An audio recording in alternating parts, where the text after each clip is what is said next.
Bismillahirrahmanirrahim. Assalamualaikum warahmatullahi wabarakatuh.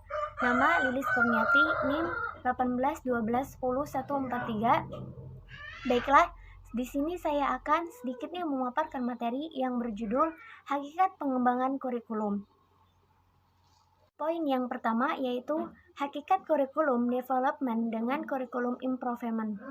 Pengembangan kurikulum atau kurikulum development adalah kegiatan menghasilkan kurikulum pada tingkat satuan pendidikan atau proses yang mengaitkan satu komponen dengan yang lainnya untuk menghasilkan kurikulum.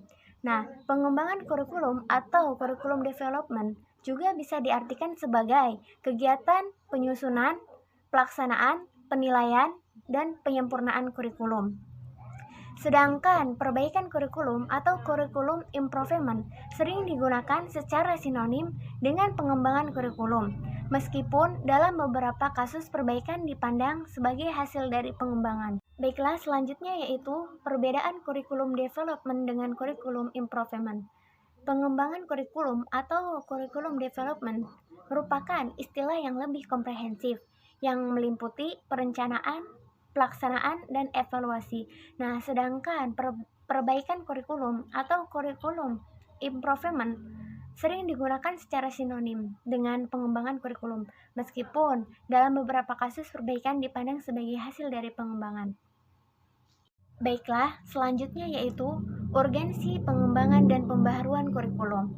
Dalam suatu sistem pendidikan, kurikulum itu sifatnya dinamis, serta harus selalu dilakukan perubahan dan pengembangan agar dapat mengikuti perkembangan dan tantangan zaman. Meskipun demikian, perubahan dan pengembangan harus dilakukan secara sistematis dan terarah, tidak asal berubah. Baiklah, selanjutnya yaitu strategi pengembangan kurikulum. Ada 4 strategi dalam pengembangan kurikulum. Yang pertama yaitu merumuskan tujuan pembelajaran. Yang kedua, merumuskan dan menyeleksi pengalaman-pengalaman belajar.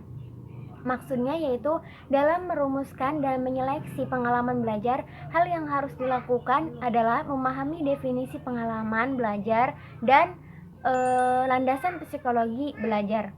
Nah, yang ketiga, mengorganisasi pengalaman-pengalaman belajar. Nah, maksudnya proses mengatur pengalaman-pengalaman belajar yang sudah dilakukan dan dialami siswa. Nah, dan yang terakhir yaitu mengevaluasi. Nah, evaluasi merupakan proses peninjauan kembali yang bertujuan untuk pertimbangan dan perbaikan strategi pengembangan kurikulum sebelumnya. Selanjutnya yaitu langkah-langkah pengembangan kurikulum. Menurut Nana Saudi, ada 6 langkah pengembangan kurikulum. Yang pertama, identifikasi kebutuhan. Yang kedua, analisis dan pengukuran kebutuhan. Yang ketiga, penyusunan desain kurikulum. Yang keempat, validasi kurikulum. Yang kelima, implementasi kurikulum. Dan yang terakhir, evaluasi kurikulum. Baiklah, poin yang terakhir yaitu faktor-faktor yang mempengaruhi pengembangan kurikulum. Menurut Sukma Dinata, faktor yang mempengaruhi pengembangan kurikulum ada 3 faktor. Yang pertama, perguruan tinggi, yang kedua, masyarakat, dan yang terakhir yaitu sistem nilai. Mungkin cukup sekian dari saya, kurang lebihnya mohon maaf. Wassalamualaikum warahmatullahi wabarakatuh.